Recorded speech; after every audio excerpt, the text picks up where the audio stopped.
السلام عليكم. وعليكم السلام شيخ كتكر. نجا فيا. أبو ماي. نجا الحمد لله. إيه زيتك على يرمى ولي ما نمني تجي غرغرة ولي كمدي في زيتان بتوتا. أيه ما جت.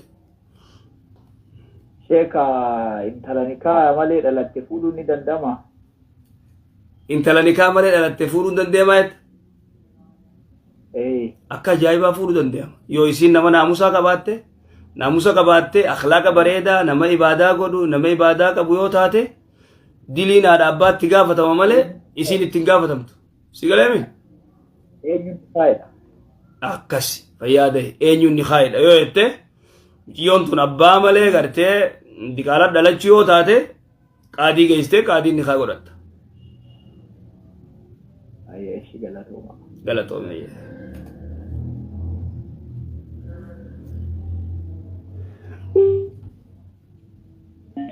akkasi warri biraa qaraatii isin haa taatu ayyoottiis abboottiis hin ergina ayyoo fi abboonuma gargaara. yoo gartee booda wallayni gara biraa kutee abbaan oduu deemtanii waalaikum salaam warahmatullah akkam nagaa fayyaa shaa nagaa fayyaa fayyaa alhamdulillah gaafii qaba sheefa ayyee intaltee takka mucaa saayiba fayyaa tokkoon wal didanii daa'ima tokko wajjin qabanii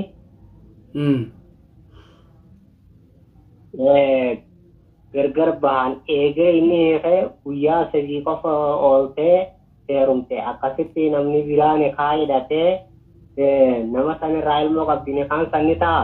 hin ta'u baatee lani kan akkasiin jiru wal addaari'a ilmoo maal waliin qaban jaarsi duraa hiikeemi. Jaarsa duraa na hiikee teereeti jaarsi duraa hiikee akkuma hiikeetti guyyaa lama moo sadi booda heerumteedha akkasiimi. guyyaa sadii qofa halkan afuraffaa kutte kabiraa jala. Injiru addaari'a haraam ija ittiif zina jiran injiru wanni kasi baaxila iddaan eegganne. Haayee galatooma. Waa'ee galatoome awoo lafti baddee adiiroo awoo digaalaan ganda keessa guuttee gartee.